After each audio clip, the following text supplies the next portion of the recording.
Was it a tough night last night, Bruce? No, I just thought I might do a bit of Stevie Wonder for you in a bit. One step beyond. This is my 4th night out in a row.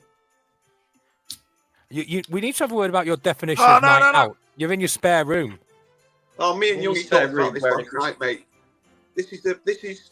You're supposed to be one of the younger ones on the pod. Don't you remember COVID when you had parties at home on your own? No. And you were on with all your mates. Oh no, hang on, that's my problem. Need mates, mate. Yeah, true. We didn't know you then, did we? You do now, and you're still not. To be fair, I've seen the half and half scarf you were wearing in the pod photo earlier.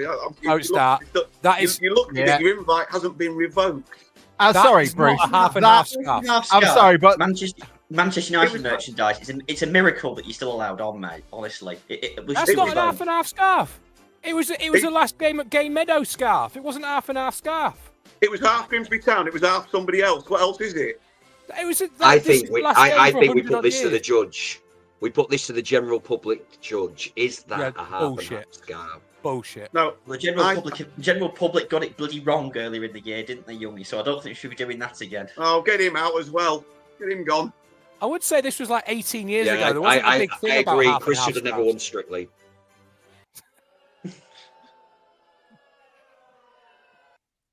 It's that crowd of people following Sam around still, aren't they? Anyway, cheers, boys. Happy Christmas. Cheers. You still got that mixed beer glass from the day at the Oval last year, or did you do it? Or did you go again this year? I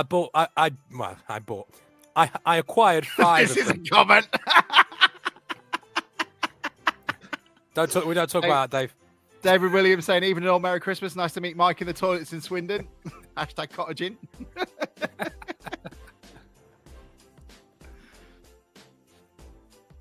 Yes, Sam, I acquired 5 of them. Five what? Man United shirts? No, oval plastic mug things when I went to Oval. Oh. You're not meant to I've got them in case you could knock them out at a car boot or something, Bruce, with the rest of your time. Hey, Mike, do you want to see the jumper? I want to see what, sorry? This time next Christmas we'll be millionaires. Oh, this time next Christmas will be League One. How fitting's that? I'm sorry. I tried to buy one that was there was a Juventus one that said Snowy on it instead of Sony. I've seen that but one. It's good. They don't do it in my size, which is slightly surprising. Sam's Christmas jumper is They're Secret Santas. Yes. I was looking at those photos that you put on the group earlier, though, Alex. He was right. Racing snake in your youth. I was a what? Right, racing snake. That means speedy. You were very trim. Are you just saying that I wasn't fat? Thanks, Bruce. No, you. I thought the photos that you put on them. I thought it was very nice. They were the only ones I'll allow out in public. And it was all because I pulled out the family albums. It's still black and white, yours though. Where's the one with this half and half scarf? It's not an half and half. Don't start all this. It's not an half and half scarf. So, hang on. Is it? Hang on. So it's perfectly acceptable. It's perfectly acceptable. Jack's here. It was half Grimsby Town. I've got something to sell. No, that's Bruce's thing, not you. No, Jack only comes on for promotional purposes. That's it. How are we, boys? Good evening, everybody. Cheers. I was trying to find a way of putting these photos up, but I don't seem to be able to. If anyone can, you can. If we're getting anybody else jump in, we can do that Celebrity Squares game, can't we? Yeah, we just need a few more. We just need Jenny Powell. Do noughts and crosses. Jenny Powell? Yeah, get Jenny Powell in. I'll tell you what, I'd chuck any of you out the window for Jenny Powell. 100%. You don't have the upper body strength to throw anyone out of a window, Bruce. Good luck, Bruce. I'd end up on my back when I... It won't be me going out window. We nearly got Mike on my shoulders yesterday to put some stickers up. Do you know what? First and foremost, the man of the match yesterday, which shows there was none, was Jack. Because of his wonderful frame, he got those stickers in places that they won't be able to get down for 40 years. I would say, though, we sort of got that the wrong way round, didn't we, Jack? You know, when you've got, those two people do the two people on each of the shoulders and the overcoat over them. I'm definitely the bottom person in that scenario. Oh, you're the bottom, are you? Is that your rule in life? Yep. It's his cottaging routine. Yep.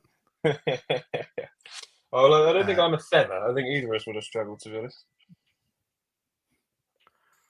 What would you... There you go. I don't really know. I can't find a way of putting it. Sorry, I'm totally distracted by trying to put these pictures up. Downloads. Hey, Youngie. Yes, I went home. We went home last night as planned. I'm proud of you, mate. I'm not actually. I'm disappointed because I did want to hear some swashy stories, to be fair. But let me tell you this, gentlemen, that for most of the night, Bruce spent the time at a Christmas party watching a dodgy stream of the Tyson Fury fight. That's what he did. Sat at a table with 6 of his mates around their mobile phone. People, is that a half and half scarf or what? It is not. It is not. Look, it says last ever at the bottom. Last ever game. Yeah, but why did you buy it? Why were you wearing it? I didn't buy it. They gave them out. They gave them out. I don't care. I don't see anyone else wearing them around there. Well, there's literally 2 more in that picture. I would have, if they'd have given me that, I'd have given him it back. You can't bullshit your way out of this one, McMahon.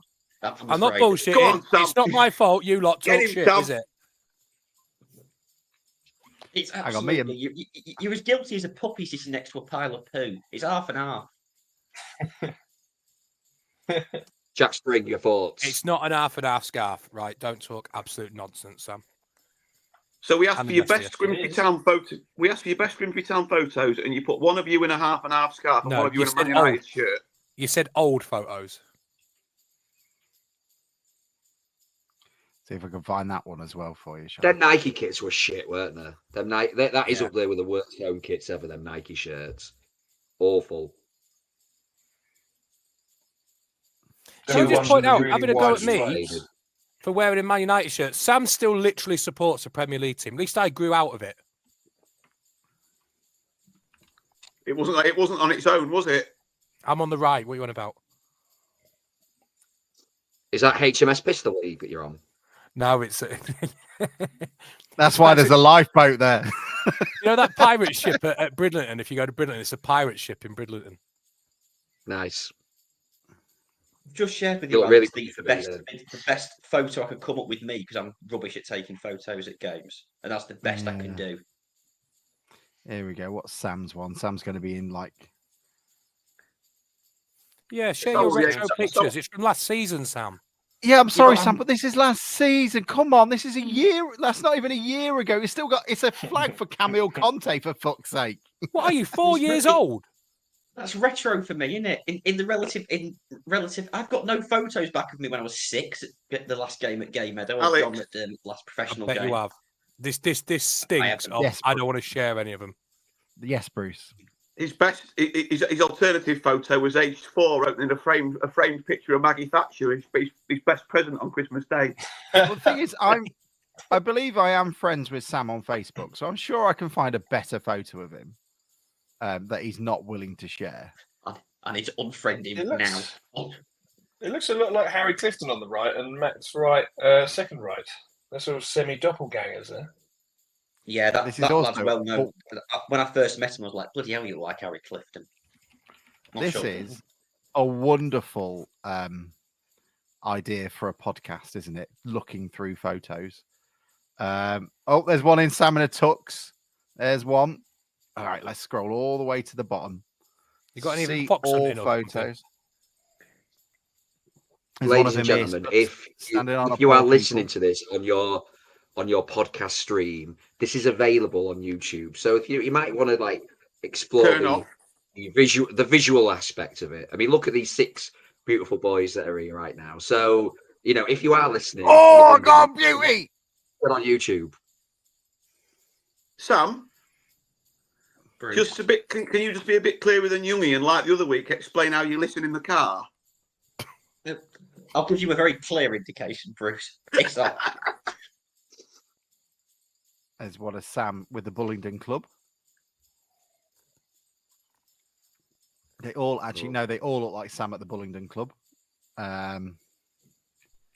Oh, you haven't got many Jack, photos, no, Sam. that's Is there a problem? adorable, Jack Spring. Has Jack sent one Right. when he was Great 4, one, but he's still yeah. 6 foot odd? I actually gave birth to my own mother. Like a snake shedding its skin after 9,000 stitches. Bless her. I think this is not great for viewers on the grounds that they can't see that what. Does she still walk your mum, Jack? That's not this. It took her years of physio, mate. It's still not quite right. What the hell have I walked into? Right. Congratulations to Jack's dad, by the way, who won big on the dogging yesterday. He came home with a few pounds. He did, didn't he? I can't. I apologize. This is very slow.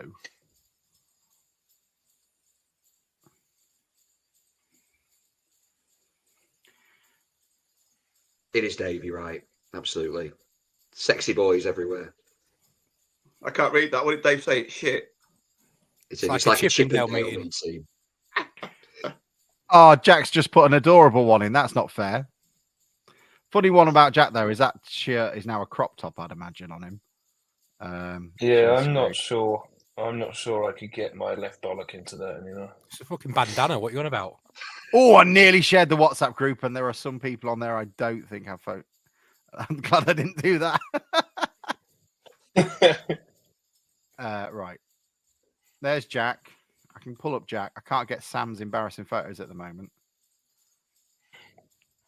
Is this what we wanted to do for Christmas? Oh dear, it's a shame. When are we starting?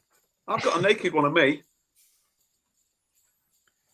Yeah, but I don't really want a photo of you from last week. Why do your parents, right? But that's right, Alex.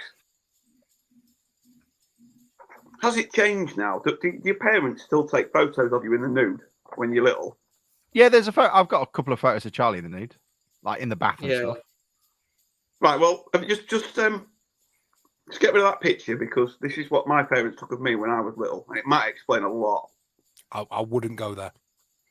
Yeah, Bruce, I'm not sure we can share. I wouldn't No, go there. I was only little. I'll put my thumb over the important bit. No. Right. Okay. Right. This is me, right, at my grandma's house, and I'm wearing.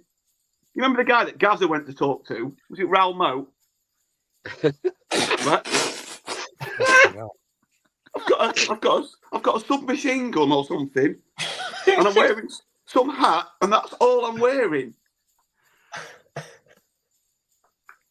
That's it. Oh my word. That's a nicer one. Look at that. I look a bit special, like, but You are special. it's a bit more normal. Oh, in the Cubs, look.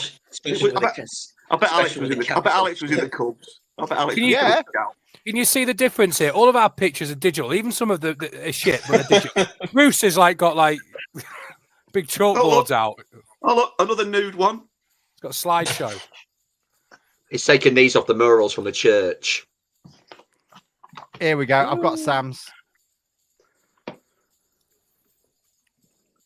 Straight away, big one with him holding a British flag. Flag shagger. Followed by a photo of him at the Bullingdon Club. If that was Mike's flag, would it be half England, half Scotland? It would be, Yeah, Ireland. And then look at that for a piece of resistance. That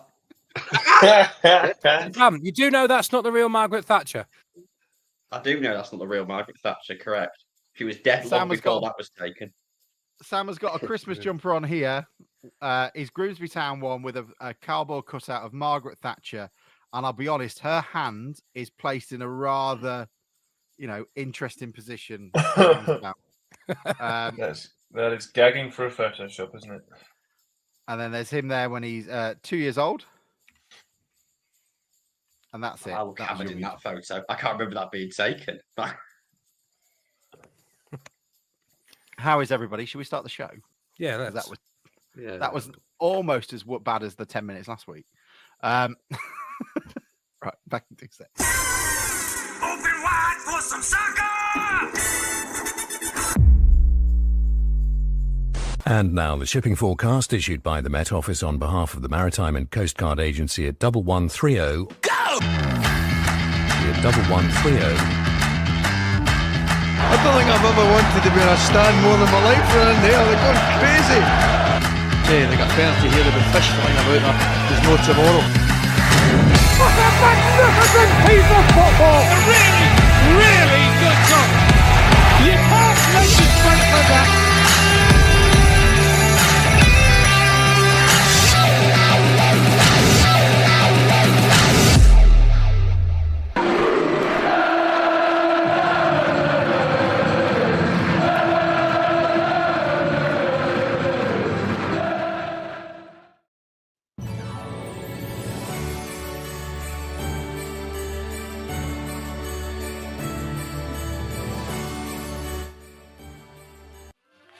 Enough of that shit. Good evening, everybody. Welcome to the DN35 podcast. It is the Christmas party. We are absolutely not talking about that pile of shite from yesterday.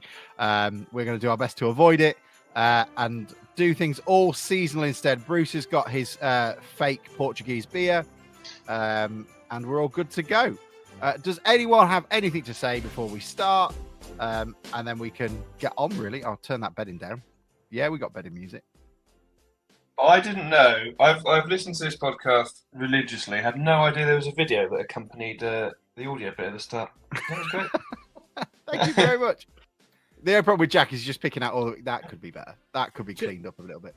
The thing is, Jack's also come on this podcast a lot, and you still didn't know there's a video, and you've been here physically.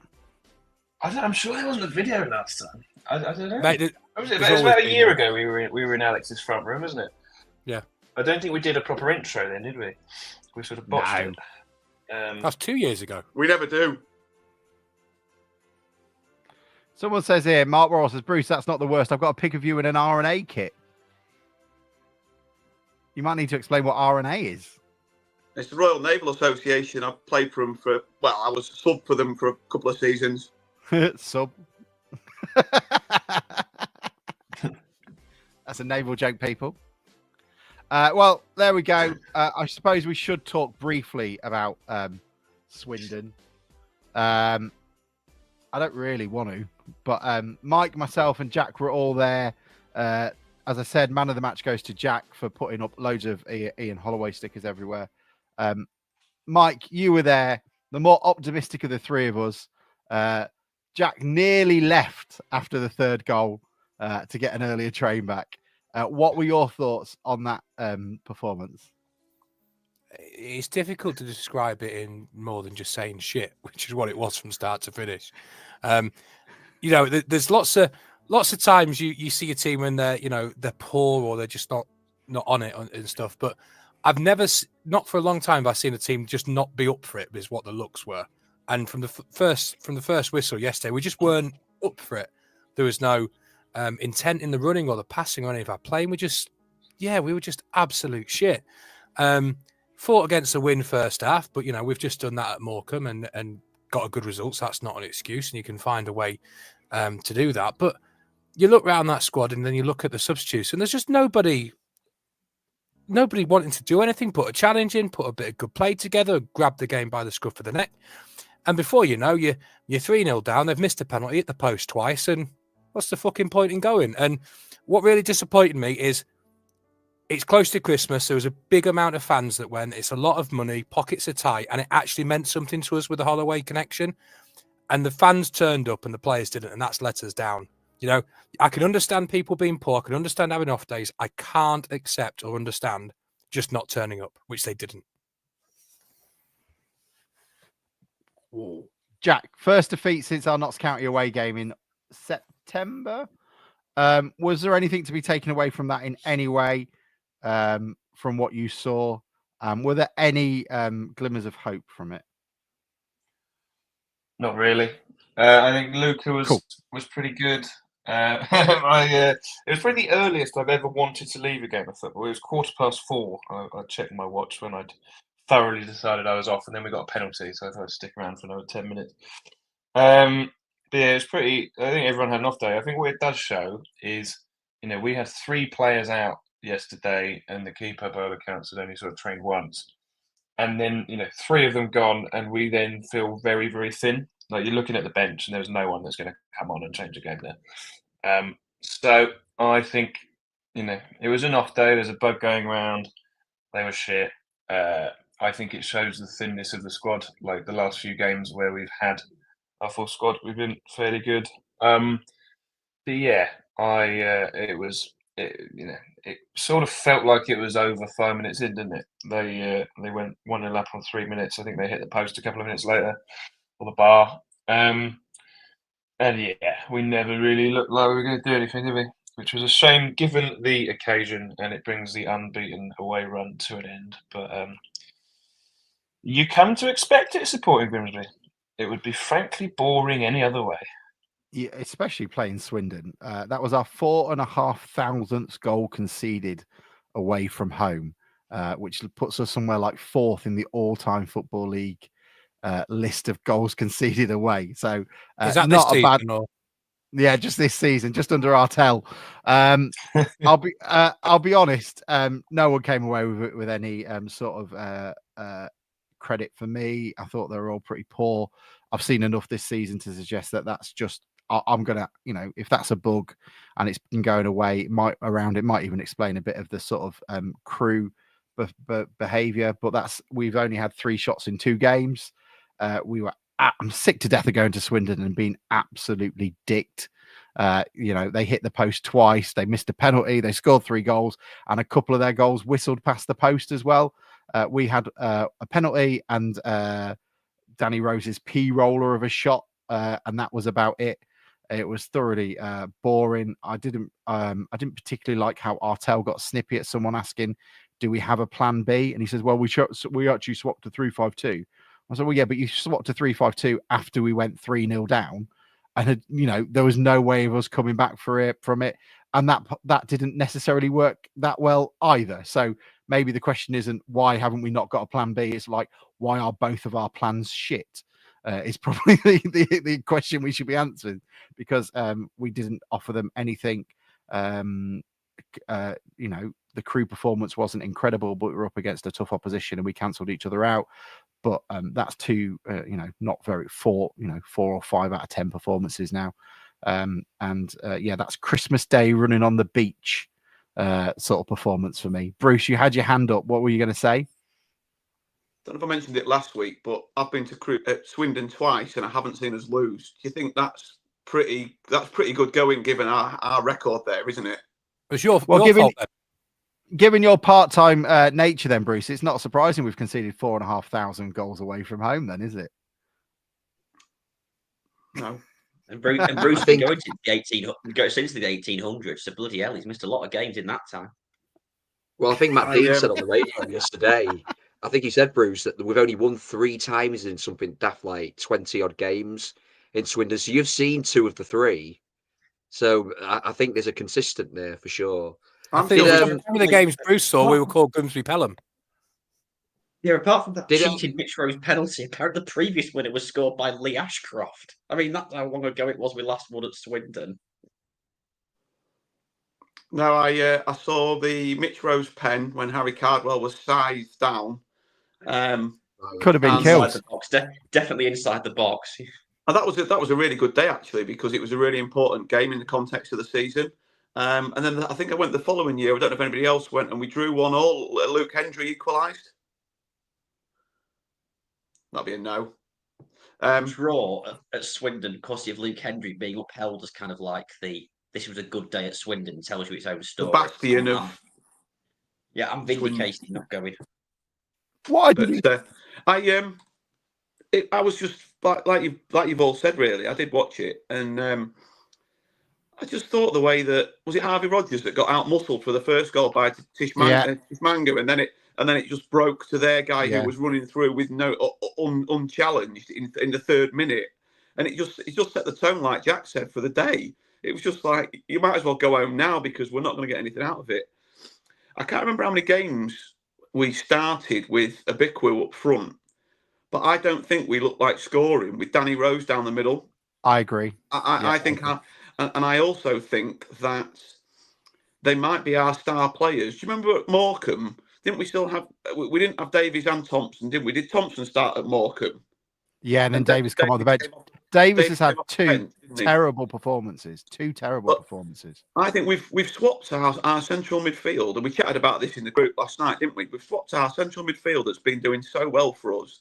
Yes, they haven't been the big names. You know, you've had McCracken and Corey and Green, and you've had the two big hitters missing. But I don't think at the moment that they've brought what we hoped that they would bring, and whether they're not fit. And we should perhaps, now that we've rested Corey I would be amazed if it was me picking the team, I would have Corey straight back in the midfield on on Boxing Day, because I just think that it hasn't worked in the last couple of games, and have these lads to bring off the bench, because the ones that were playing and that got us into the position we were in the league, we're doing really well, and I would have used the new lads, the lads that have come back, even though they're supposed to be, our star players. I would have used them more sparingly than they've been used. I know it sounds like that there were factors yesterday, doesn't it? And I don't know how much this illness affected people's performances, and it does sound like it's been quite deep rooted in the squad. But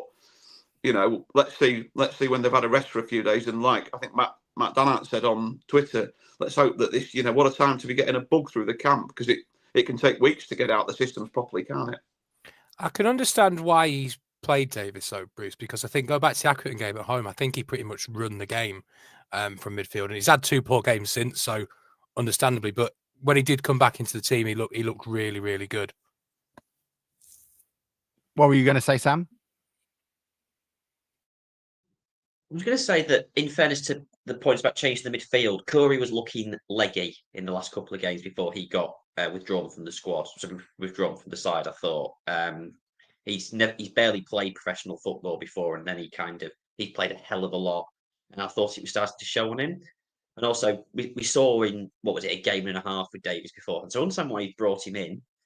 I thought Thompson was poor last week, so I'm not sure he'd have started even if he played this week. So even if he'd been available this week, so I think that there's sort of I half agree with you and half don't regarding the midfield. I think Thompson's a better player than if he's on it and you want him to play. I think Davies is a flair player who you're going to get good stuff and bad stuff from.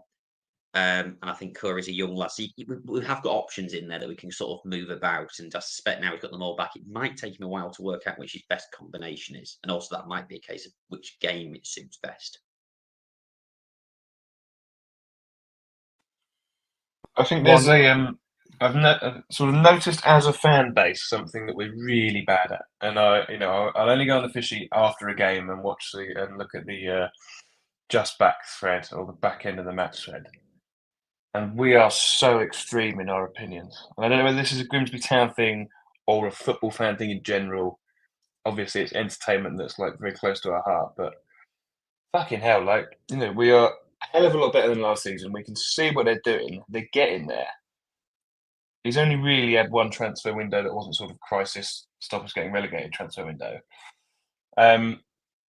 We've just got to be patient. Like literally, if you look at them threads, it's either we're shit Artel out or we're going up by Christmas. And it's like the reality is it's in the middle, right? We're probably higher up than any of us thought we would be.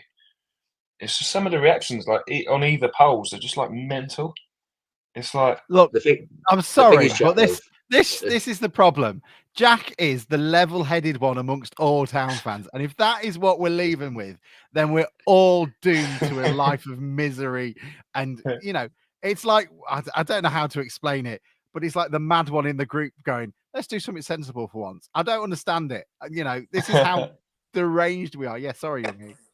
No, I was just going to say, I think firstly, it is a modern football fan problem. It's not just our fan base. I think because we have now this thing to vent with after the games called social media, like we're so kind of, you react with your first instincts, don't you? And it's very, very hard when you've sat and watched a shit game of football for 90 minutes to be able to take a step back and go, actually, we're doing all right, aren't we? That was just a blip, because you still got that. Everyone's still het up and everyone's still kind of pissed off about what they've seen for the last 90 minutes.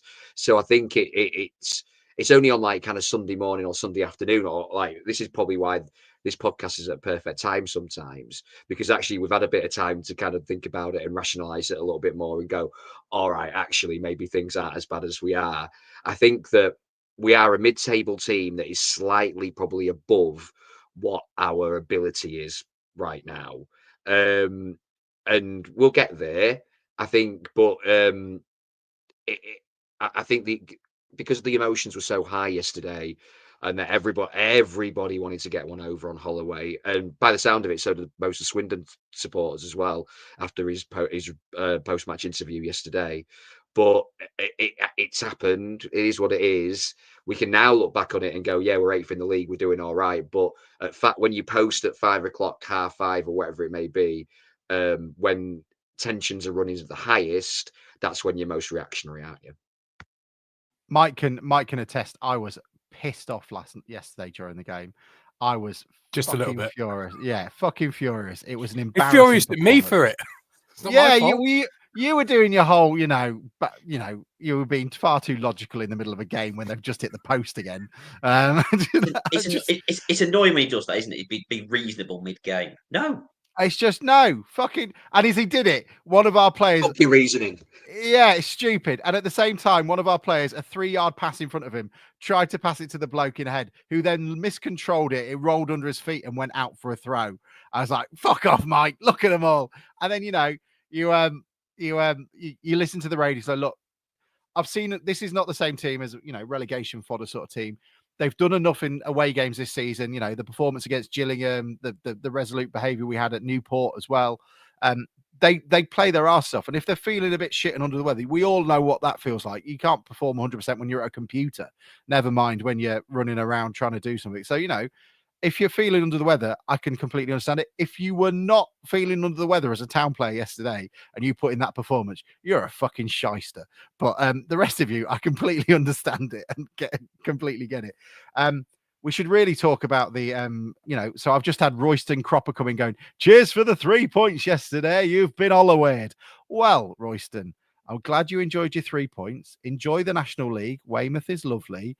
And to Gavin Gunning and the unused substitutes for a team that are 20th in the league, goading Town fans, enjoy, your trips to Boreham Wood because they're lovely. And as for Holloway, I hope you've listened to his interview yesterday, and I'll go to Youngie for it because that is what you've got. A man who is as dodgy as a £9 note. What did you make of it, Youngie? Just quickly, did you see Big Knot dragging Gunning away when it was winding? No, you were the only one there. Me and Jack had fucked off. I was like, I don't mind you Big Knot, you're all right. He was sort of telling him to calm the fuck down. Oh, well, actually, I've got a bit of a story about Big Knot before I do. We went to Cleethorpes played Guiseley when he was Guiseley manager in the FA Cup, and it was like the qualifying round. And Big Knot was kicking off with Cleethorpes supporters because obviously they were giving him a bit of stick about his Grimsby's thing. And Big Knot had to be dragged away by the steward, so he can't talk. He's got history himself. But what I was saying about the interview, I mean, read the Rooney, for fuck's sake. Like, he's come out and basically started slagging off half the Swindon fan lot after you've just won 3-1 about them protesting after the game. And he's basically... He loves a shit owner, though, doesn't he? He loves a dodgy owner. He does.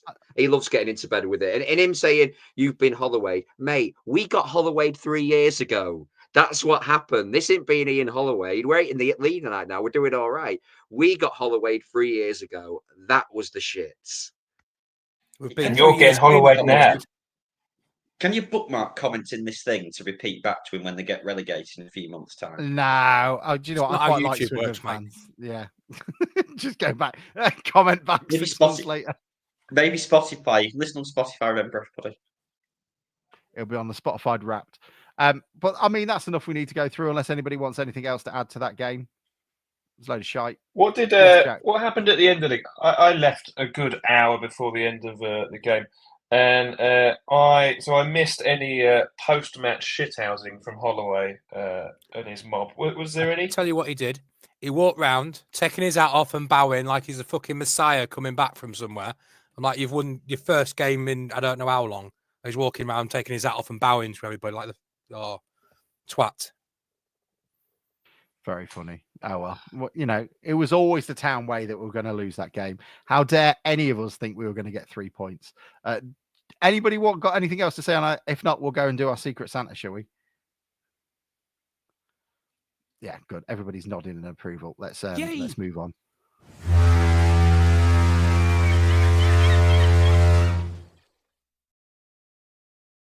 I can't move sound this. effect for one of us. That was the sound effect. Yep. So we got Secret Santas, everybody. John and Hannah don't love you enough or respect you enough to be on the podcast to do it. I don't know. Are we all going to do it individually? Bruce, you're the Yeah, do it individually. I think you do it individually.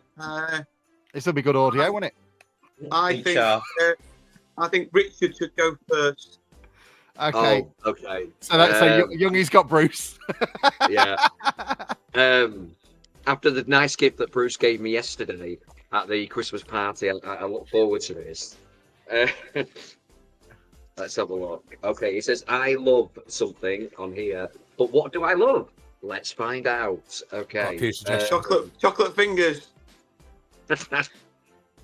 Not here, Bruce. My wife watches this. Let's have a look. Ah!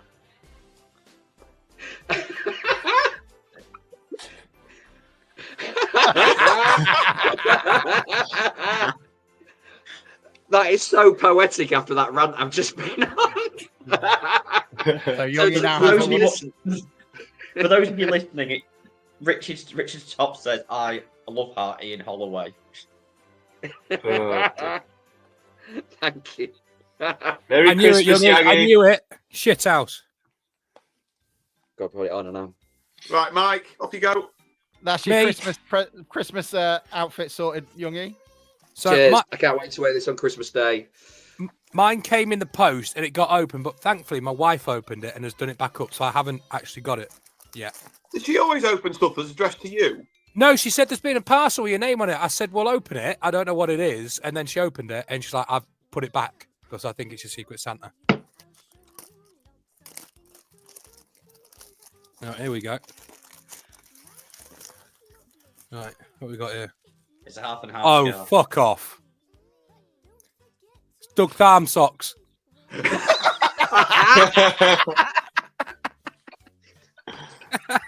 Beautiful man, though. Look at him.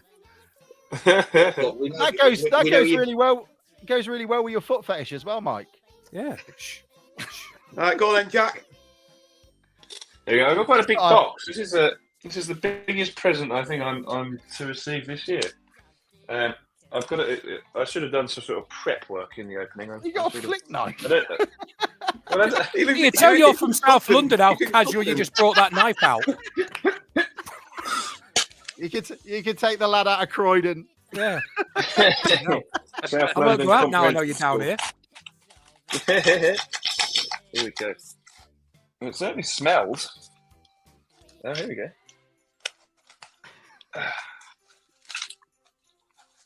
Yeah, it's big. It's like a Russian doll of packaging. Oh my god! Yeah, we'll be here hours. I'm going to go get another beer. Get me one, my oh, bloody hell, there's more packaging. There's more packaging. The packaging never stops. Yeah. Are you sure this is your Secret Santa? Because we had a bit of a dilemma yesterday, didn't we? We did. I had like 10. I did all my Christmas shopping rather last minute, and luckily Mr. Amazon helped me out. And then there's about 10 parcels. I'm at my mum's house for Christmas, but no, someone did reply saying it's got DN35. Okay, here we go.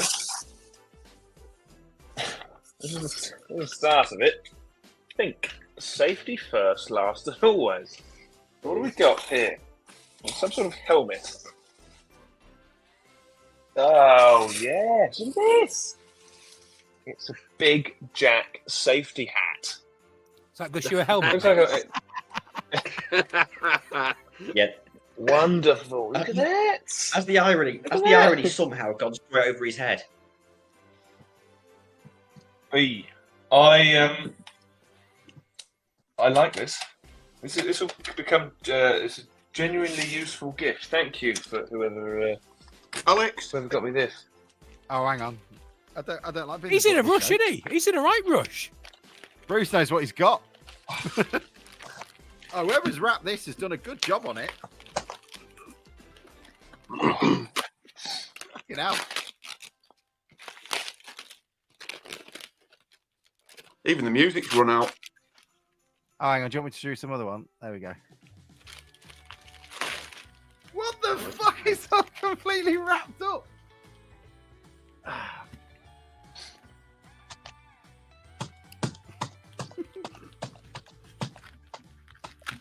Who's brandishing the knives now?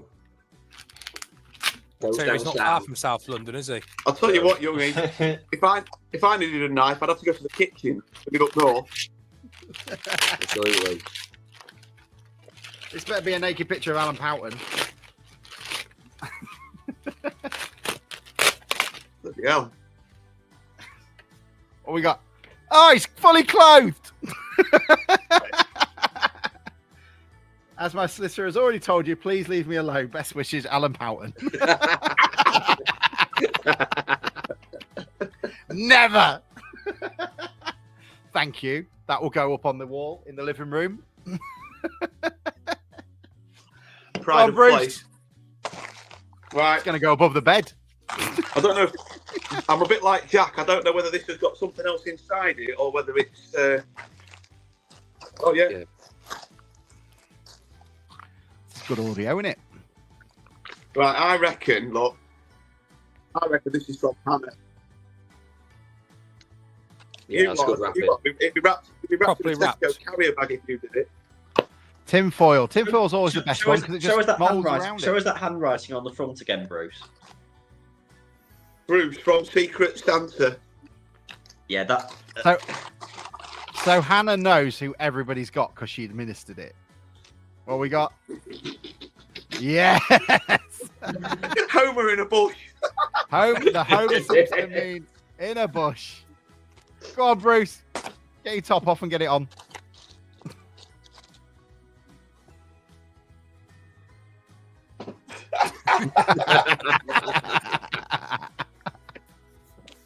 Right. Hang on, can I find some strip music? The Christmas jumper's coming off. Oh, take it all off. You've got to pay for that, mate. Like and subscribe.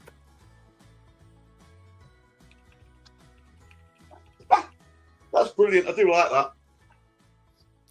But you know, it's green, Alex. I'm sure you could prat about with something that, you know, CGI goes green's one of those colours you can change, isn't it, on a video?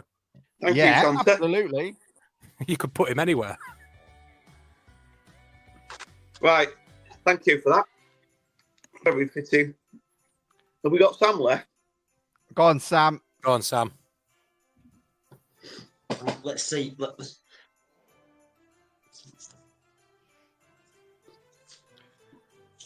Oh, bloody hell! What? Right. What? Who did this?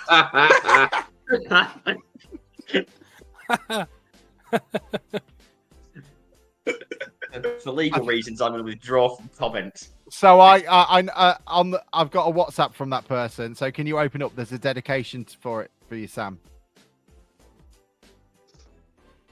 Dear Sam, see you in court, and then a.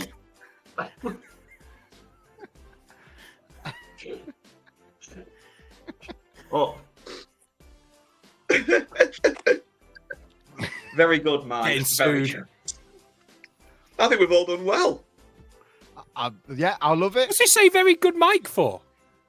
Well, it's obviously, I've got a WhatsApp, which implies it wasn't you, and then, well, it wasn't Alex, and therefore it's only you who would be sufficiently. Oh, politically I'm happy motivated to break send that. to me. It wasn't me, mate. I tell you that. I'm happy to make you look behind the curtain, Sam. That was me, Sam? and that was signed by Alistair Campbell. Do you actually get to do that? Sam? Is Alistair Campbell the guy that died in the speedboat on Windermere? No, he's the guy. Donald He's the Campbell. only time we've had to cut something off of here, off the live show, when Sam said something about him. Not quite true. No, I had to get Alex to get this one. There we go. Well, I I But think then there was the time that Alex didn't get rid of what I said, and we got complaints. How did you manage to get him to do that, Alex? Did he go up to him? Did you ask a question? He's had it ages. I've had it for a while, Yeah. but and I didn't even have to pay for it because he left a load of books at our place. Brilliant. There we go. Thank you everybody for being involved in it. John and Hannah's have got theirs. We'll put their videos up on social media so you can see them opening theirs as well. Bruce, yeah, go on, Mike, get your socks on. Yeah. Everybody else is wearing theirs. They're on. They're definitely on, mate. Everybody else is wearing their stuff.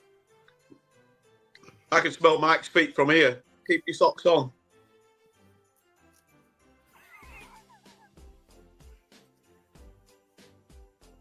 We're getting some kinky shit now with them on your hands. He'll be sniffing them later. I'm going to go now and spend some time by myself. They actually smell like Doug Farm as well, apparently, Mike. So, embrace it. Mate. So actually, I'm quite looking forward to reading this. It's always good to read books from people who you violently disagree with or massively disagree with. You've got plenty of time. There's the tagline. Always good to read books, Sam. that you violently disagree with. Violently disagree with. All right, calm down. His feelings on Harry Potter are awful.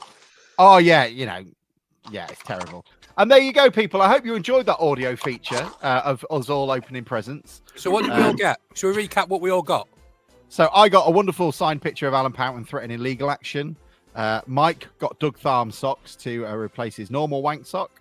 Then you've got Sam, who's got an Alistair Campbell signed book for him, threatening legal action. Jack has got a big black helmet. Bruce has got Homer Simpson in a bush, which is, and then Youngie's got his favourite person on a T-shirt that says "I love Ian Holloway." All of whom will be wearing these things on Christmas Day and at the Boxing Day game at Harrogate. Yeah. We should do a massive pod lister one. Yeah. There you go. And Youngie has a game. Yes, I don't know. Do you want me to pass over to you? I will play the music. Yeah, play the music.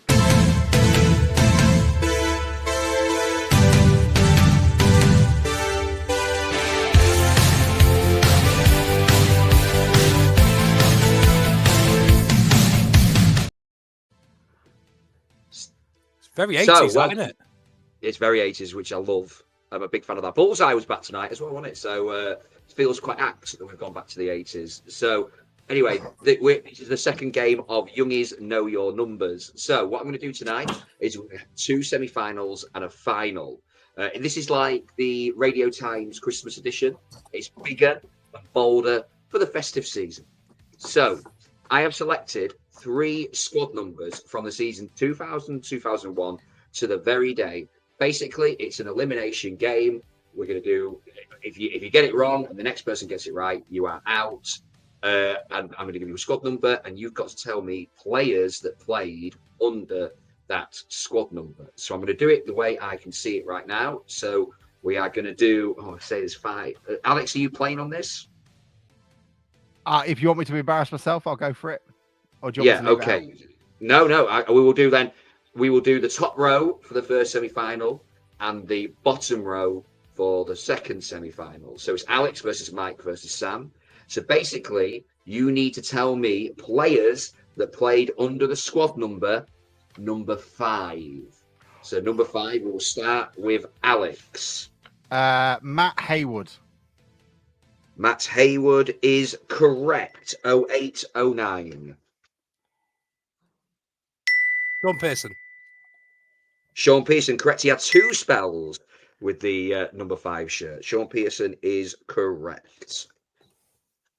Nathan Clark. Oh, Nathan Clark, yes. For some bizarre reason, assumed that he was going to be a replacement for Sean Pearson.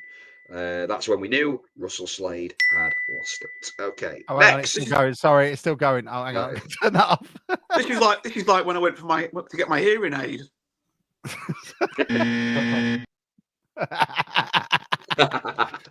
In 2001, who wore it? Rob Jones. I don't think it is him. I thought he was 6, but I'm going Rob No, Jones. Rob Jones is 12. incorrect. Ryan Bennett. Ryan Bennett is correct. 0708. Sam. Harvey Rogers. Harvey Rogers is correct. 23-24 and the current season. Back to you, Mike, because Alex is out. Oh, is it an eliminator? It's not a total scores then. It's just last man standing. No, we're gonna Right, do last man standing. Yeah, absolutely. Ollie Lancashire. Ollie Lancashire, you say? Is 25. Spoilers for later, Alex. Ollie Lancashire. No, Ollie Lancashire is correct. Number 5, Oh, 09 Mike. 10. Brilliant. Yes. You've put me under pressure here.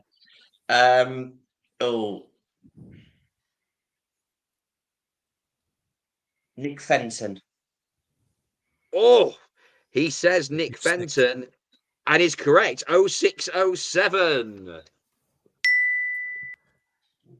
Ludwig Erman. You've got Oh! My next one. correct. 18-19. So there are 1, 2, 3, 4, 5, 6. Just 6 remaining off my list. I'm going to be shit at this. Ben Futcher. Oh, it was Mike's go, wasn't it? No, I said Erman. Oh, yeah, of course. Ben Futcher, you say? Ben Futcher is, I believe I did see his name. Yes, correct. 0506. Well done, Sam. You two are doing really well on this. I suspect me and This is Jack won't be great. this good.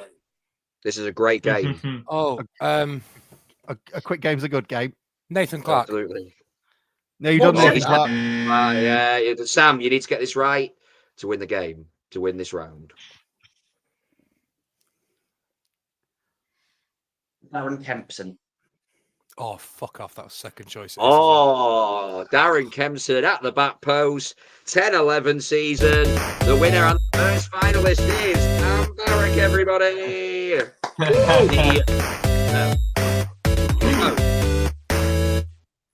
I can't believe that.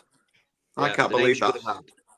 Is in the 2000-2001 season, Richard Smith. Who said Erman? Who said Nathan Clark? Me, first up. Yeah, he did, yeah. Sam did. Can I just say, by the Oh, way, what? just to expose this, on the tube, on the way to the awards in a few weeks ago, Mike announced that he would never lose this game. So, Well, If I'd known somebody said Nathan Clark, I wouldn't have done because I would have said Kempton, but never mind. I'll let you have your minutes, Sam. so yeah, so you have Richard Smith, 0102, Alan Nielsen, 0203, Paul Raven, 0304, Tony Crane. Can I just point out, I thought Sam was banned from games after cheating and admitting to cheating. So he had a one game. He had a suspension.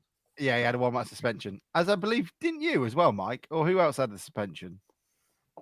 I've only played one game. Oh, I thought someone else had a suspension, but there we go. So we can keep a record of this. That'd be great. We will. All right, carry on, Youngie. Mike's just upset. So second semi-final then is between Jack Spring and Bruce Fenwick, and your number is number 11. Number 11. And I will start with the order on the screen. So I will start. It's all changed around now. So I'll start with Bruce. I'm going to struggle at this. Is that better for you, Youngie? I'm going to go number 11. I'm going to go Paul Groves. Correct, Paul Groves. 2000-2001. Me and Jack are going to start at opposite ends of this spectrum, and we're going to meet somewhere not very a long way from the middle. I can't even think of this year's number 11. Christ. Struggling here. Charles Adamino? Ooh. Unfortunately, I think he not was 9, wasn't he? Spring, no. So they say a quick game is a good game, and a quick game is Bruce is already through to the final. No, Charles Vernon wasn't 11, so you would have gone out next as well. You could have had 21. You could have had Stuart Campbell, Terry Beagrie. Cook, Stacey Caldicott, Andy Parkinson, Peter Beagrie, yes, Anthony Poulis, Danny Boschel, Michael Coulson, Frankie Artis, Scott Nielsen, Andy Monkhouse, Reese Brown, Sam Kelly, Jordan Cook, Sean Scannell, Otis Khan, and our current one, Jason Daddy Svan. I tell you what, people. I tell you what. Anybody that's listening that's just heard those names read out from the last 20 years of our number 11, this is why we've been shit. Awful. What? No, No, that is. a pantheon of Just count one of the legends. better That ones. is, Bruce. The yeah. You've stitched us up there, I mean, crikey. So, final, if you think I've stitched you up here, wait till the final number gets announced. So, this is the Christmas season, and is it being the Christmas season? Alex kind of spoiled it earlier by accident. The number is the number 25 in the squad. We have had 18 number 25 since the 2000-2001 season. It is elimination. We will start with the first winner, Sam. So, Sam, I want people that have played with a number 25 shirt. Alex Whitmore. Alex Whitmore, you say? Alex Whitmore. Correct. 18-19 season. I remember that. Bruce, to stay in the game. We've had 18 number 25s. 18 number 25s. But usually that means that the shit. I can't. Oh, God, how am I supposed to do that? Look, looking at this list. We should have done number one. Compared to our good players in the last 20 years. Number 25. This is shit game. You wait till he reads out this list of bloody town legends in a minute. Pass, Bruce. I would argue, I'm going to say this case, there are better players with the 25 shirt than there are with the number 11. Yeah, you're not thinking of the lone players we had, Bruce. Did Alan Poughton play a high number in his first season? Is this some sort of link to Alex? I mean, no, this is linked because it's Christmas, Bruce. Number 25. Can I give him a clue? Christmas. You can give him a clue. Scored in a playoff final. Oh, fuck off. Bit more subtle. Scored in a playoff final. Was I there? Of course you weren't there. Oh, no, hang on. That's too many. I'm sorry. That's too many. You still didn't know, look. This I'll like tell you what, say the name, Bruce. That was my next guess as well. I've got that one all lined up. Yeah, but Sam, you've got Ollie Lancashire next. I can't even remember his name. Brilliant. John McAtee. I'm only joking. Oh yeah, he had that silly haircut that was swished across to one side, didn't he? Right. Alex, no, call this. I wouldn't have got it anyway. Jordan Maguire-Drew. Right. I'm going to say to you, Sam, if you can get one here, you've won. Because I'm not having this. Yeah, but I nearly didn't even remember his name when I was poked and prodded. Full disclosure, I've seen one in the comments that I would have used that I'm not going to use now, given that... What comments? I haven't got no comments. This is how Sam got banned last time. When he said, why have you not got a private chat on? This is bollocks. So I can see what people are saying. Well, why have you not got private chat on when we're playing a game? I haven't got any comments on. I have moved it across. Anyway, I see it now. What do you mean you've seen it? We all know what this looks like, Sam. It's literally there next to you. Order! Order! Since he's lost. Okay, 25. That's better than a ding. For anybody watching, that's literally what you see. No one can see that, mate. Yeah. No. Yeah. I can only just see my phone. It's right on the right-hand side.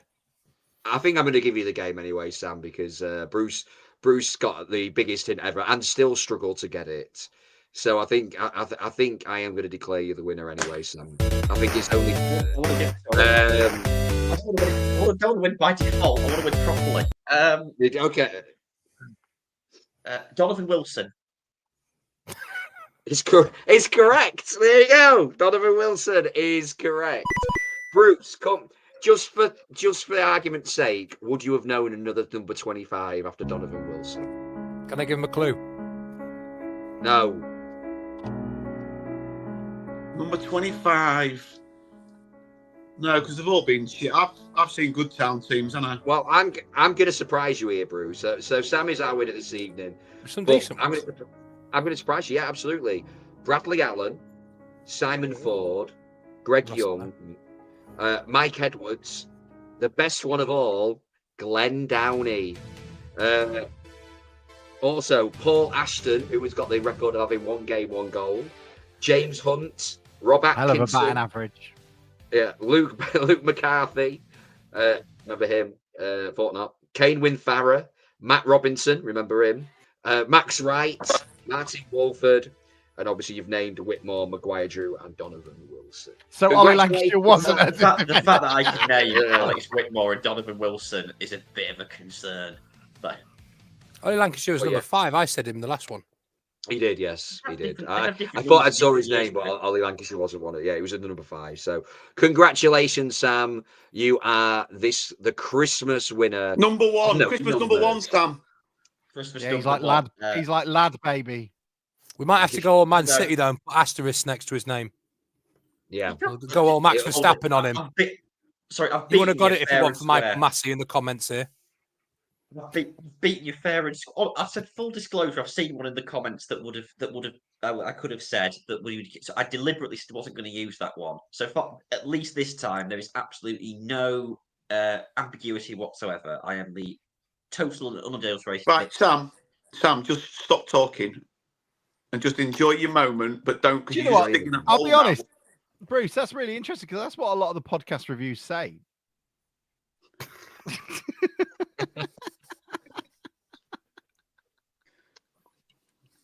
Merry Christmas, everybody. That's all. That's all right, Tom. I've been called a boring twat 3 times this week. Don't worry, mate. Oh, you have sent a couple of messages, haven't you? That you've been called out, and have you been called out on every social media platform now? Probably. You got to stop doing that, Bruce. Yeah. Yeah, but you forget that people are a bit more sensitive in this day and age, don't you? Yeah. Well, people of my generation do anyway. Bruce has made an entire career of being a boring twat with the GTFC on his day stuff. Right.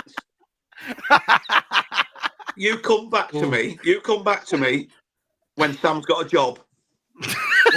We haven't got that long. Shall we not do another podcast now until Sam gets a job? We'll all see you in 2026. Have you got a job yet, Sam? Yeah, Eddie Joy. How's it going? I'm not discussing that in public. Oh, the world shut down for Christmas now. Are you still scrounging off the state? Well, I'm in work on Monday. I'm not scrounging off any state. I'm not scrounging off anybody. Anyway, enough. Only anti-lunch on Boxing Day, I bet. Mike, come Yeah, work you're with us, doing Sam. Sorry. Why you come There's work with us? Few jobs going in the Labour working. Party.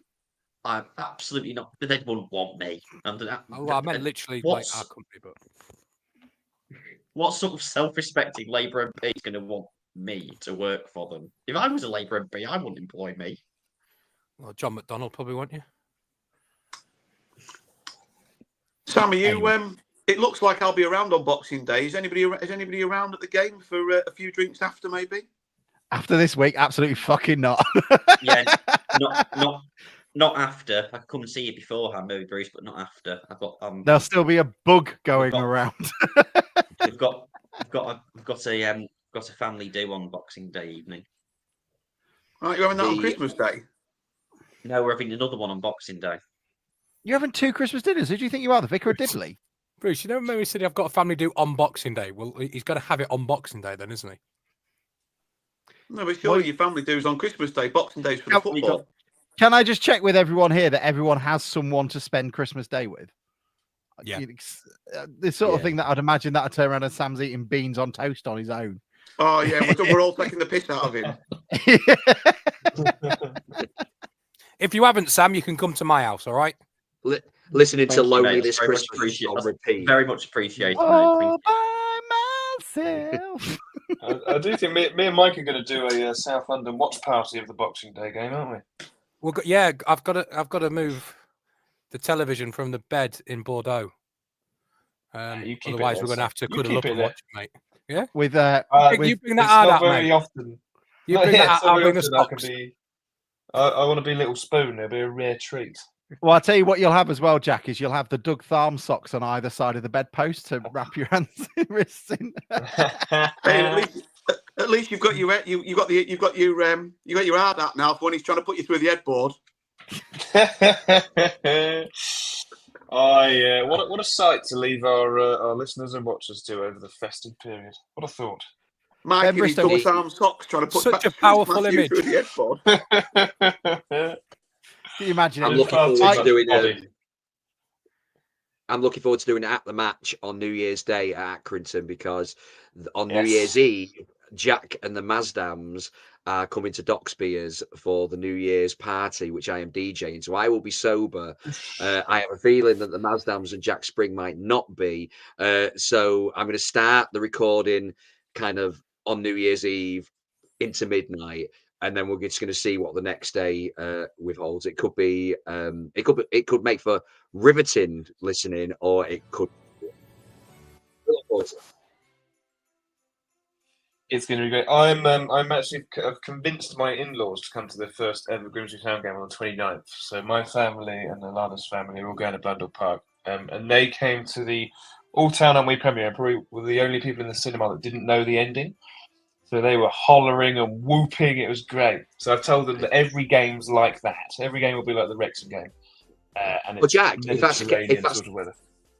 If that's the case, I am doing the quiz that night at Docks. Bring them along. Get a team We will involved. see you there. Get us 7 complimentary tickets and fix the quiz, and we'll be there. Yeah, I can't fix the quiz after Will Douglas caught somebody cheating on CCTV.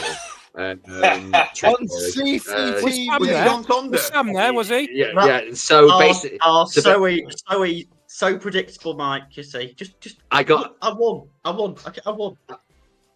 got a text message the next day after a quiz from Will, and it was like, Yogi, how do you check for Googling at your quiz? And I was just like, well, I try my best to try I Google and point out any cheating. Yeah, I Google it, yeah. And he went, oh, we've had an accusation of cheating for the winning team. I didn't think anything of. I thought, yeah. So the next thing the next quiz night, I go and talk to the bar staff there. Oh yeah, we caught them on CCTV Googling during the quiz. I was like, unbelievable.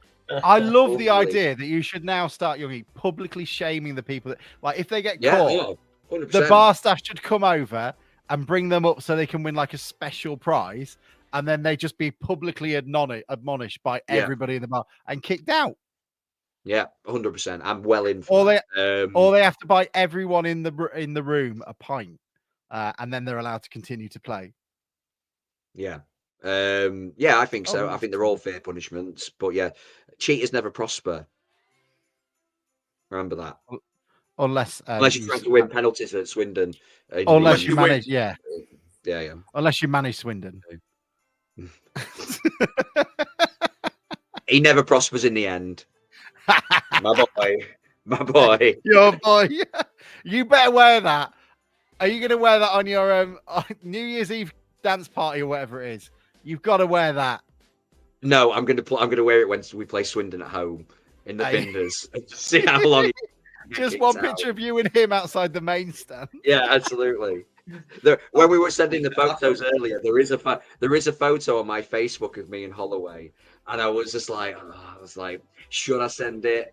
I was like, no, I'll leave it be. But you'll probably find it at some point. But yes, at one point I loved the man, and that's why it hurts.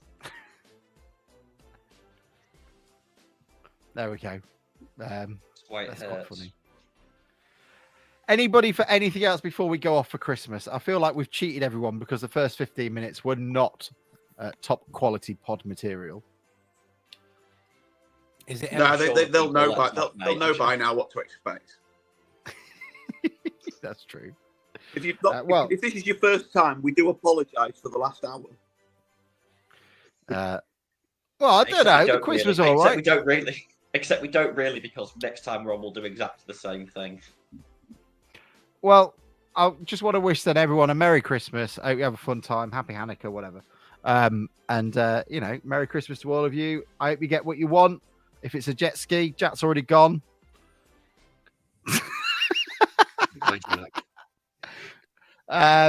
It's like Bruce. He said Wi-Fi's gone tits up, but I thought he said wife's gone tits up when I first read it. He's back. Howdy. Sorry, boys, the Wi-Fi dropped out. I just thought you were being very efficient and just leave it. Yeah, I've got my present now. Fuck off. He's trying to beat Bruce, isn't he? He's trying to beat Bruce. Trying to beat Bruce for the bus. It's a party. I'm here till the bitter end. It's a party and you're here to the bitter end. As he slams that can down out of disgust. Can we stay on for a little bit longer? I've got another one. I don't mind, but I don't know what content we've got left. When have we ever worried about the content? What's been our best game of the year? Oh, don't put those bloody glasses on, Bruce. My favourite game of the year Madness. was the win at Wimbledon. Have we had any good games? The win at Wimbledon was my favourite game of the year. That's a good shout. That's a great shout. Wimbledon. We drew when I went to Wimbledon. That was this year. You won it, Mike. Was that this year? Yeah, you went to the pub with Auntie lunch before the game, Bruce. Yeah. She didn't buy me dinner though, did she? One of the worst ones for me was Sutton away. Remember that refereeing decision for their penalty? Lino. Yeah. Never going to forget it. I've never been that angry about a decision in football for a long time. I really liked Morecambe a couple of weeks ago. I thought that was fantastic. As was Wimbledon. Good. Wimbledon weekend. Kasabian on the Friday. Youngie organising a tremendous weekend of joy. And the Mariners didn't fuck it up for once. I've got a good one. I can't think of any outstanding moments. Certainly not at home. Town 5, County 5. Oh, that's a good game, wasn't it? How fun, wasn't it? Just fun. Can somebody do me a favour and have a look how many games we won at home in 2024? Yeah, I'll get on that. I think my trip to Carlisle the first two weeks ago was one of my favourites. Sam, someone else is talking. Shut up. Yeah, I think the 3-2 win at Carlisle, winning away from home in the last minute's always good, isn't it? That was good. Go on, Sam. The first two home games this season were good fun. We won in the last minute, and then we played Bradford off the park. So actually, they were actually decent. But you are right. I think we've won 5-6 home games this year. So we've got 2 more to go. So we could have that in theory. 8. There was a point at the start of this season where we actually didn't have a bad home record because we had like 2 or 3 from the end of last season, and then 2 or 3 from the start of this season. But that's gone down the shitter, hasn't it? Yeah, we're going to beat Harrogate on Boxing Day, though. So it's about time we beat them. Sorry. Would you say that we've won or lost more home games in the league this year? Sorry. We've lost more. Lost, yeah. Because we've won 8. I think it means calendar year. Yeah, that's what I mean. We've won 8 in the calendar year. Do you not mean total, Bruce, or do you mean at home? I mean in the at home. I'm saying at home. Right, okay. Yeah. Fine. So Alex is saying 8. Fuck's sake. We beat this season so far.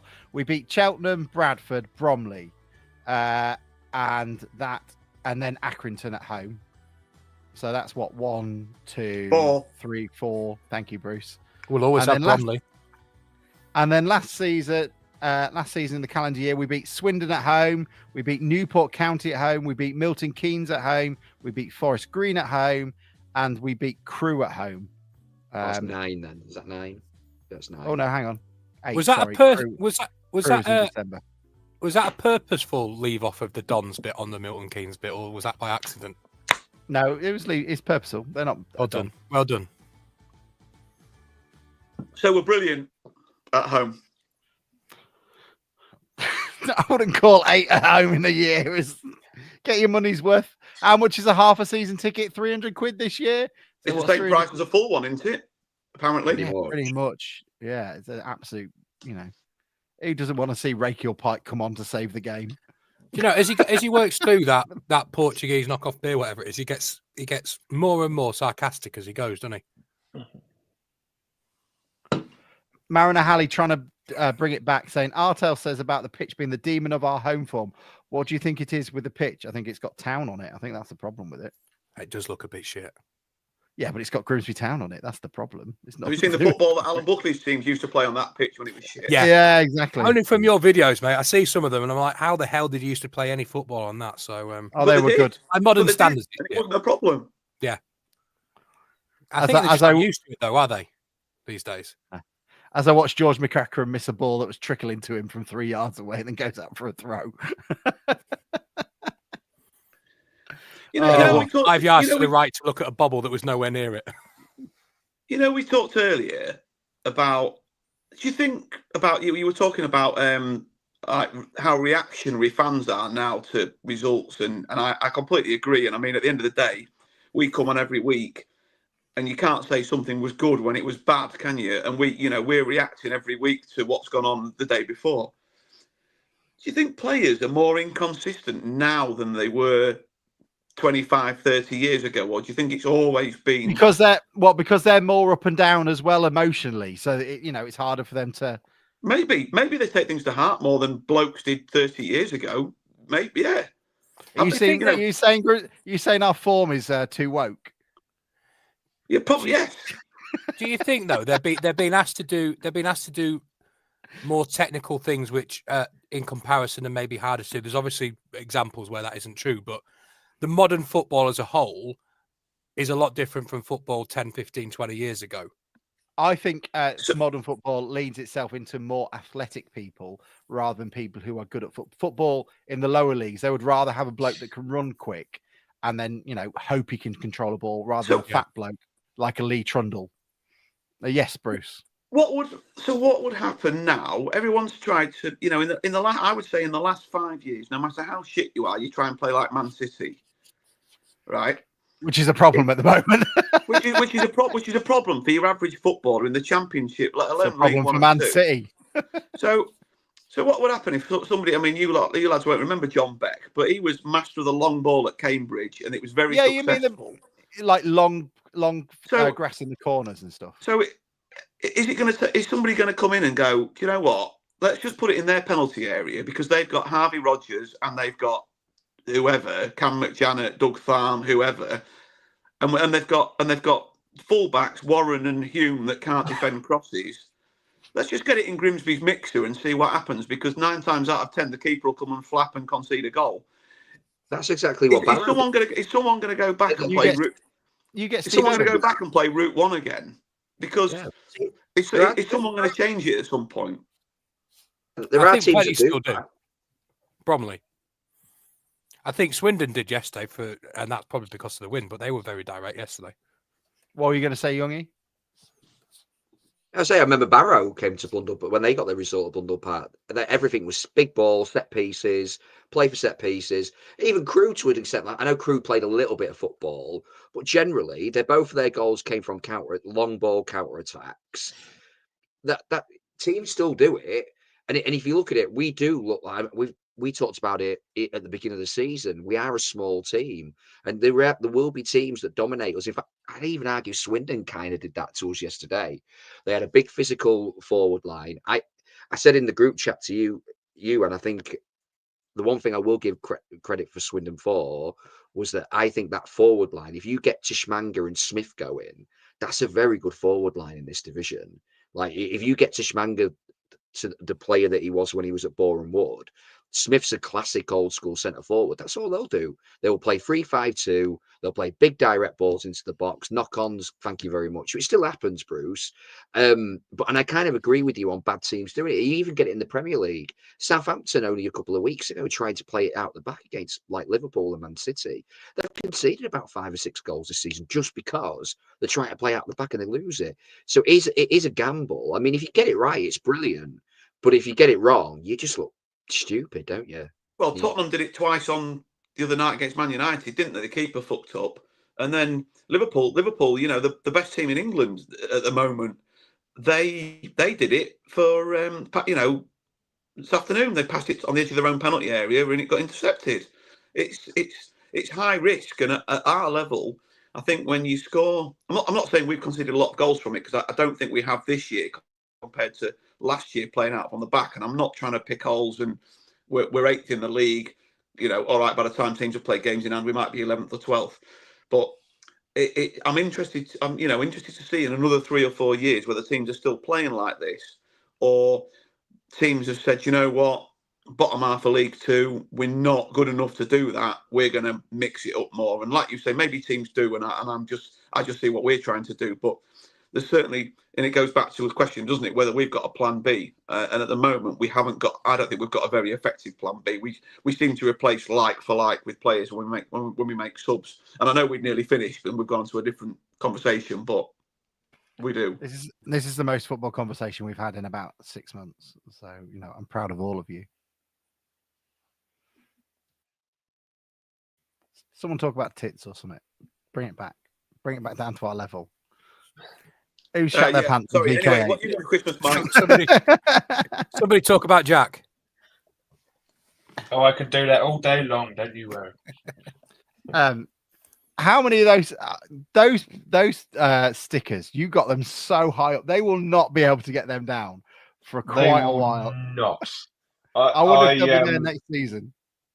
Yeah, I think that's the metric. It will actually turn into a money well spent, good day out if I return next year. Well, hopefully we don't return next year, get relegated.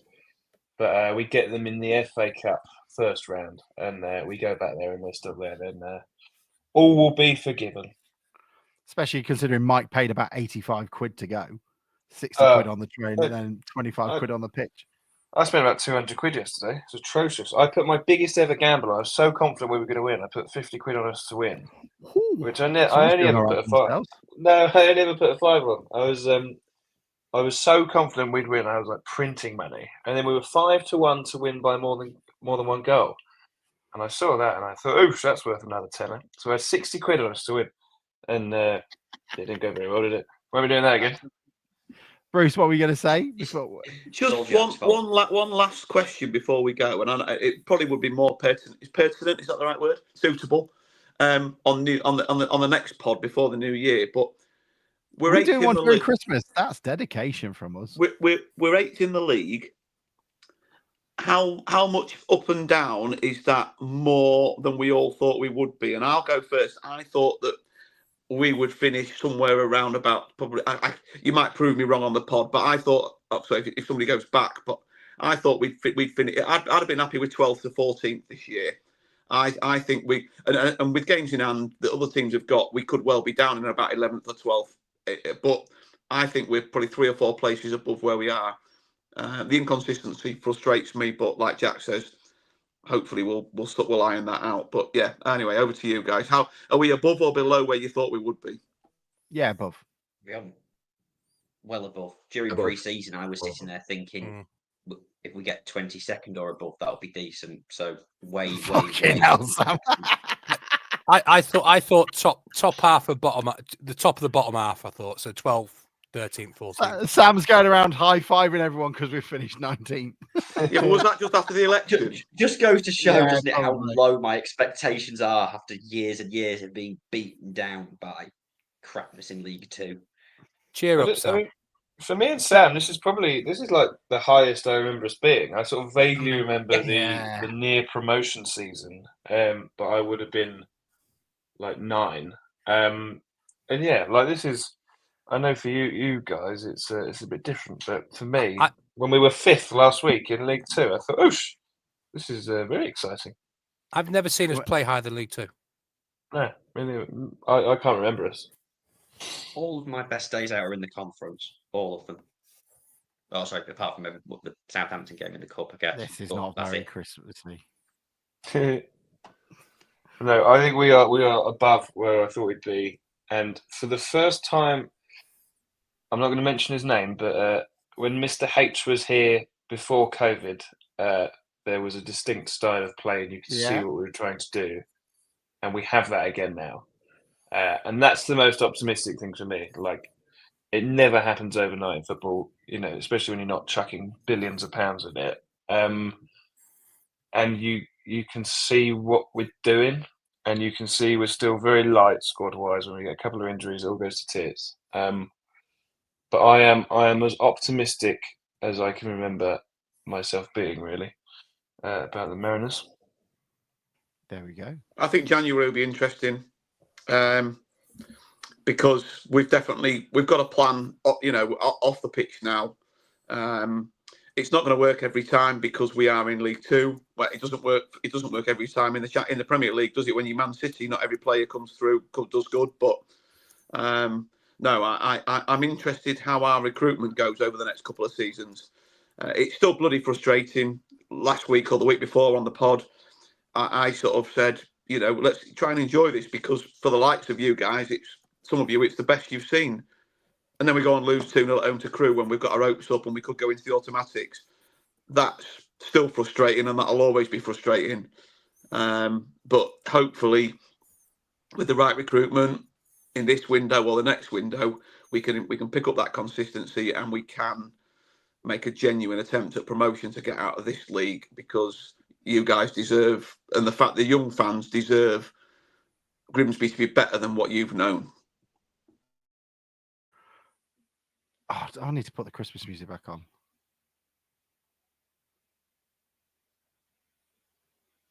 It's never been boring being a Grimsby fan. It's always been exciting. But yeah, the idea that we could be in League One is extremely novel to me, and we're on our way.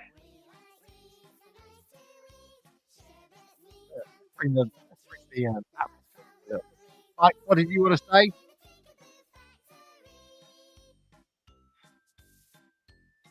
Nothing. I can't hear you over that music, mate. Is it too much? Yeah. Is it too emotional? Does it bring it? I couldn't catch a word you were saying. You wanted to say something. Would you like to say it now? Oh yeah. So my work do a bit of charity work with a couple of charities, and this time of year, loneliness is quite a big issue, especially for older people. So whilst I hope everybody has a good Christmas and enjoys their friends and family, please do try and reach out if you've got a friend or if you've got a family member that maybe doesn't have as much support or people talking to them at this time of year. Please you just try and give them a 10-minute, 15-minute phone call, because you'd be amazed how many people don't have somebody at Christmas, and that little bit of contact really helps. So just have a think. Do you know anybody that maybe needs a phone call, and just check how they are? Yeah, just to add to that, in Cleethorpes, Cafe Baraka, that is just off the high street every year, and they're doing it again this year, are offering like a social space on Christmas Day. They're just giving out it's a bit of food, bit of company, absolutely free of charge. The owner there is a wonderful man. He does it every year. So if anybody is alone at Christmas, go down to Cleethorpes, head to Cafe Baraka. He will look after you. Also, as well, Howling Records on the high street as well in Cleethorpes. Every year they do a listening session on Christmas Day. So people bring vinyls in and stuff like that. It's a nice little place to hang about, eat some mince pies, have a little bit of Christmas company. And these are amazing independent places that, off the goodness of their own heart, open on Christmas Day, just to kind of make sure that people are together. So yeah, there's some amazing people in the area that you can go to. No, brilliant. And if you're the person that's on your own and nobody's reaching out, then look, reach out to somebody you know. I'm on Twitter, my DMs are open. Just reach out to somebody if you're struggling at this time of year. I'm doing the Christmas dinner, so don't talk to me because I'll be stressed. It won't work for you. But I'm not sure anyone would message you to be cheered up anyway, to be fair. Oh, that's not fair, Bruce. I bring all this together. What's going on? Oh, how can you say that I'm downcast when I find, download, re-record, and then upload this song? I'm sorry. I'm just light. You're sailing close to the win there, Bruce. I think you're right though, and I think people it is good people, people thinking about I other turned the people. Tinkerbell battery music on because it doesn't really I ram home the serious message. I saw a town fan that who I'm friends with on Facebook, but I won't name. And he's on his own this Christmas, but he's not down about it, which is fine. That's great, that he's not. And he's opened his doors at home, and he said, "I'm going to be cooking a big dinner. If anybody wants, any of my friends on Facebook are on their own, or they want to come round, or they want to chat, or anything like that, come round. Even if you just want to take a dinner away with you." And I just thought that was just really, really. That's not an organisation. That's just a guy trying to be sort of nice to people and being thoughtful when he's on his own this fate finds him on his own this Christmas, and I just thought that was really nice. The Nepalese community around here do quite a lot during Christmas. It's quite nice to see. They do quite a lot of at the Buddhist Community Centre next to the Aldershot football ground. They do quite a lot of open sessions where you can go do a bit of curry and stuff. It's beautiful. So yeah, if you're this way, you're more than it's worth doing. Mike, that was lovely. Don't go to Alex's house though, because he's a miserable shit. What have I done now? Oh, it's true. Youngie's ready to talk. Oh, I was going to say Dave Moore. We should talk about Dave Moore quickly, shouldn't we? Yes, we should. That was How have we only remembered that an hour and a half in? Oh, because people put it on the chat. Should we save that for New Year? Look, Dave, if you listen to this, or if anybody who knows Dave listens to this, we would really like you to come on the pod and talk because it'd be good to know more, and also it'd be great to honor you and have a nice chat. The only thing I can say is there's a guy who is our Humberside football officer, liaison officer, I guess is probably the best. I don't know what his name is, but he seems to be trying to take over Dave's Moore mantle because I never see him in a jacket. He's always in a t-shirt. His Humberside Police t-shirt during games, but he's going to be sadly missed. And it's an end of an era. It's used quite often, but there's no other way of describing it. But if any man deserves a rest, it's old Dave.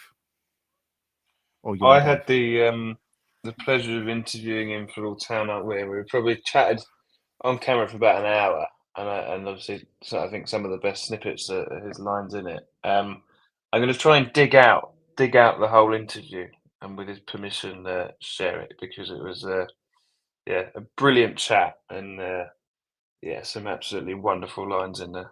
What a legend! We talk about one club men, don't we? And you talk about John McDermott being a one club man, but Dave Moore did all that and then stayed and hung around and has become an integral part to the team as well. Sorry, Youngie, what were you going to say?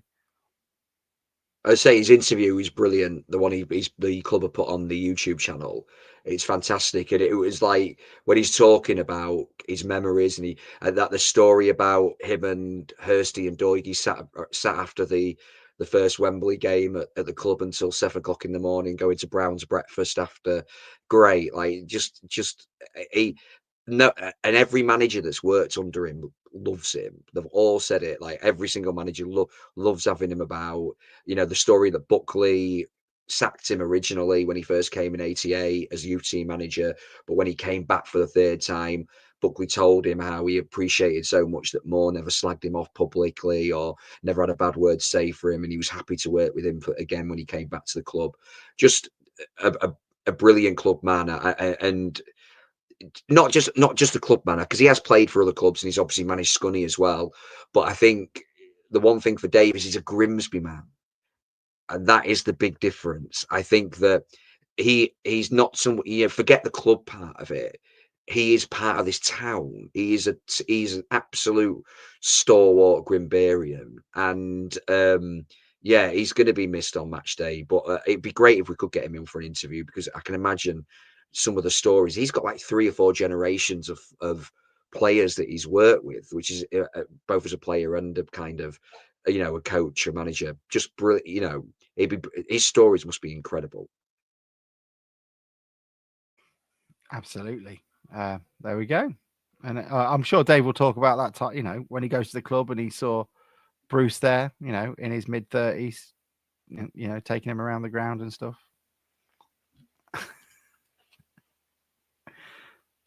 What, 40 years ago? 1947, wasn't it? You were both heading that down to Old Trafford for that game against Wolves. I'd have done a Just Back to before the Bruce took Future. retirement. I'd have done a Back to the Future and tracked down your family and made sure that there was no childbirth when you came along. Fucking That's hell. a bit harsh. Would take the piss out of your age, and you're like, I'm going to stop you ever existing. I'd have been in the Keelby Arms, making sure that your grandparents never met. Well, Merry Christmas, everyone. Bruce wants me dead. Season of good tidings, yeah. Is this where we play Fade Away? What, by Oasis? Yeah, Back to the Future. Oh, it doesn't matter. If I've got to explain it, it doesn't work. Anyway, Merry Christmas, everybody. Anybody got anything else before we go? If not, we will leave it all. And thank you all for taking the time to listen to us. We hope you have a wonderful Christmas. We will, I guess, we will do a podcast in the middle of the festive period. I guess, I suppose so. If they can bother to turn up against Harrogate, or if the bug is still around.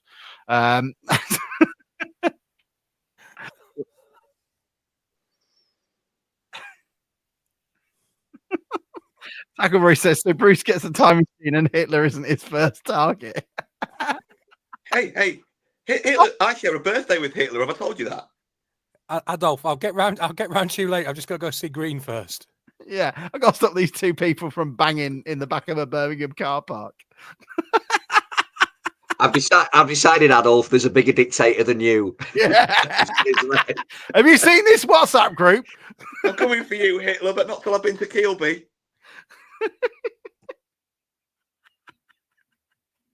Well, at least Bruce has got his priorities right. You could have at least gone to the first town game first, Bruce. He's already been to that. Yeah, true. First time when it happened. He remembers that day in the Wellington Arms. I was in a bush outside Old Trafford watching that semi-final. People were like that back in the day, weren't they? Yeah. I want to do it in public. Bruce, okay, so top 5 things. If you had a time machine, what would you do? So number 1 is making sure my parents don't meet up. So, you'll be walking around Louth, stopping them from, meeting. I would like to go and see Town in their pomp in the 30s. And Hitler. Yeah, cool. Keep going. I would like to, this might be in the future, but I would like to see Sam buy a meal. Leave him alone. It's Christmas.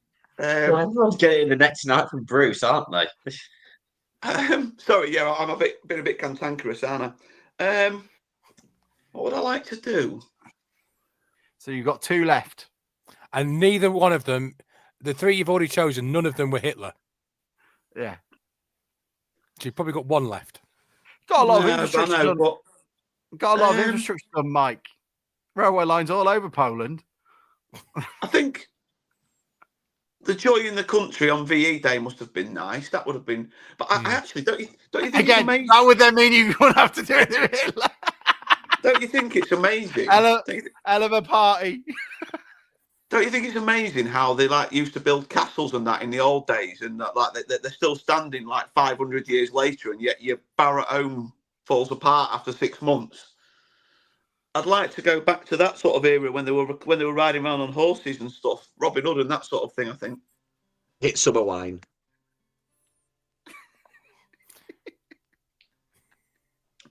There's your essay question. Don't you think it's amazing when? I'd like to see the fish stocks busy as well. Youngie's just put the pod title in that Hitler survives.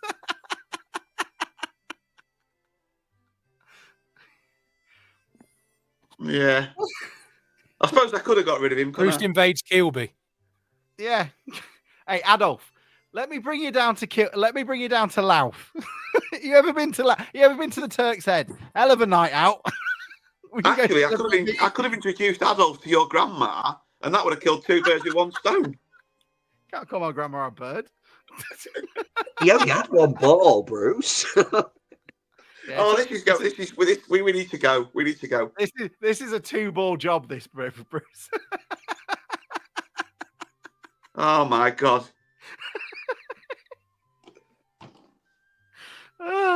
Your grandma too, but oh no.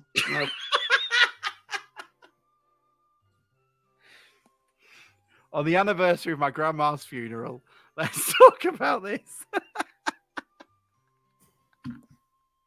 Hi, Mum, if you're listening. Anyway, love to the family. Yeah, love to the family. It's going to be an awkward Christmas day, isn't it? People are still chatting. Just be grateful that you're there. Yeah. Bruce buys a DeLorean and I start shitting it. This is a pretty standard night out. I apologise to anybody that I've offended. Oh, it's the club calling me again. Hello. What's he done this time? Yeah. I'll pass you on to our HR manager. Guess who the HR manager is? Right. We're done. Thank you all. Have a wonderful Christmas, everyone. And we will see you all after Harrogate, I guess. Bye. Open wide for some soccer! And now the shipping forecast issued by the Met Office on behalf of the Maritime and Coast Guard Agency at 1130. Go! At 1130. I don't think I've ever wanted to be on a stand more than my life around there. They're going crazy. Hey, they got a penalty here. There'll be fish flying about there. There's no tomorrow. What a magnificent piece of football! Really, really